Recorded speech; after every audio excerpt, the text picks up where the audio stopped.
ನಮ್ಮ ತವ್ರ ಕಡೆ ಗೌಗಣ್ಣ ಪೂಜಾರಿ ಒಂದು ಏನೋ ಕಾಟ ಪ್ರಾಬ್ಲಮ್ ಆಗಿ ನಿನ್ನೆ ಎಲ್ಲ ರೈತ ಸಂಘದವ್ರು ಕೂಡಿ ಸ್ಟ್ರೈಕ್ ಮಾಡ್ಲಕತ್ತಿರು.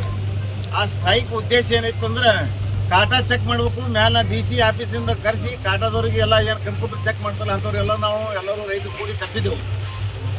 ಕರೆಸಿದ ಬಳಿಕ ಅವರು ಈ ಕಾಟ ಚೆಕ್ ಮಾಡ್ಕೊಂಡಿಲ್ಲ. ಅವರು ಯಾರು ಬಂದರು, ಒಬ್ಬ ಕೆರೂರು ಅನ್ನವ, ಯಾರ ಕೆರೂರ್ದವ ಅವ ಬರೀ ರಾಜಕೀಯ ಮಾಡ್ಕೋತ ರೈತ ಅಲ್ಲವ, ಬರೀ ರಾಜಕೀಯ ಮಾಡ್ಕೋತ ಇನ್ನೊಬ್ರಿಗೆ ಟೀಕೋ ಮಾಡ್ಕೋತ ಇಲ್ಲಿ ಬಂದು ಸ್ಟ್ರೈಕ್ ಮಾಡ್ಕೋತ ಆ ಕಂಪ್ಯೂಟರ್ ಚೆಕ್ ಮಾಡೋ ಬಂದವನಿಗೆ ಹೊಟ್ಟೆ ಚೆಕ್ ಮಾಡ್ಕೊಂಡಿಲ್ಲ. ಕಾಟ ಮೇಲೆ ಎಲ್ಲರೂ ತೊಳ್ಕೊತ ಸ್ವತಃ ಪೂಜಾರಿ ಏನೋ ಕಾಟ ಪ್ರಾಬ್ಲಮ್ ಆಗಿತ್ತು, ಅವರೇ ಬ್ಯಾಡ್ ಅಂದ್ರೂ ಅವ್ರು ಕೇಳ್ತಾ ಇರಲಿಲ್ಲ.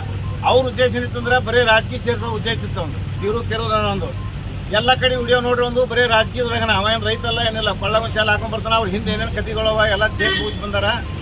ಸುಮ್ಸುಕ್ಕೆ ಯಾವುದೇ ವಿಷಯಕ್ಕೆ ಯಾವ MLA ಯಾವ ಮಿನಿಸ್ಟರ್ಗೆ ಸುಮ್ಸುಕ್ ತಂದು ಇಲ್ಲಿ ಟೀಕೆ ಮಾಡ್ತಾನೆ.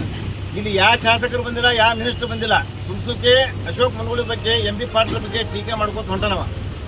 ಆ ಕೆರೂರ ಇನ್ನೊಮ್ಮೆ ಇದು ಬರಬಾರ್ದು. ಎಲ್ಲ ರೈತರು ನಮ್ಮ ಆಲ್ಮೇಲ್ ತಾಲೂಕಿನ ರೈತರು ಎಲ್ಲರೂ ಕೂಡ ನಾವೇ ಸ್ಟ್ರೈಕ್ ಮಾಡಮು, ನಾವೇ ಅವ್ರು ಕೂಡ ಹೊಂದಾಣಿಕೆ ಮಾಡಿ ಮಾತುಕತೆ ಮಾಡಿ ಪರಿಹಾರ ಮಾಡಮಂತ ನಮ್ಮದು ಉದ್ದೇಶ. ಆ ಕೆರೂರು ಅನ್ನೋರು ರಾಜಕೀಯ ಮನುಷ್ಯ, ಏನು ರೈತಲ್ಲ ಏನೂ ಇಲ್ಲ. ಕೊಳ್ಳ ಕಸಟಲ್ಲಿ ಹಾಕೊಂಡ್ಬಾರ್ದು, ಸುಮ್ಮ ಒಬ್ಬನೇ ಕುಂದಿರೋದು. ಅವ್ನು ಕೂಡ ಯಾರು ರೈತರು ಬಂದಿಲ್ಲ ಏನೂ ಇಲ್ಲ. ಸುಮ್ಕೆ ಚುನ್ನ ಪೂಜಾರಿ ಹೆಸರು ಹೇಳ್ತಾನೆ, DC ಅವ್ರ ಹೆಸರು ಹೇಳ್ತಾನೆ, ಅವ್ರು ಬರ್ತಾರೆ ಇವ್ರು ಬರ್ತಾರೆ ಅಂತ ಹೇಳ್ಸಿದ್ರೆ ಅವನ ಉದ್ದೇಶ ರಾಜಕೀಯದ.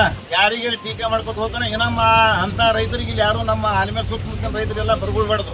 ನಾವೇ ಎಲ್ಲ ಕೂಡ ಏನೇ ಸಮಸ್ಯೆ ಐತೆ ರೈತರ ಪರವಾಗಿ ನಾವೇ ಹೋರಾಟ ಮಾಡಮ್ಮ. ನಾವೇ ಹೋರಾಟ ಮಾಡಿ ಅವ್ರ ಕಡೆಯಿಂದ ನಾವು ಏನಾದ್ರು ಕೇಳಮ್ಮ. ಆದರೆ ನೀವು ಸುಮ್ಕೆ ಯಾರೋ ಬಂದ್ರೆ ರೈತರು ಹೊರಗಿನವ್ರು ಬಂದ್ರೆ ಯಾರು ಕಿಮ್ಮತ್ತು ಕೊಡಬೇಡ್ರಿ. ನಾವೆಲ್ಲರೂ ಕೂಡ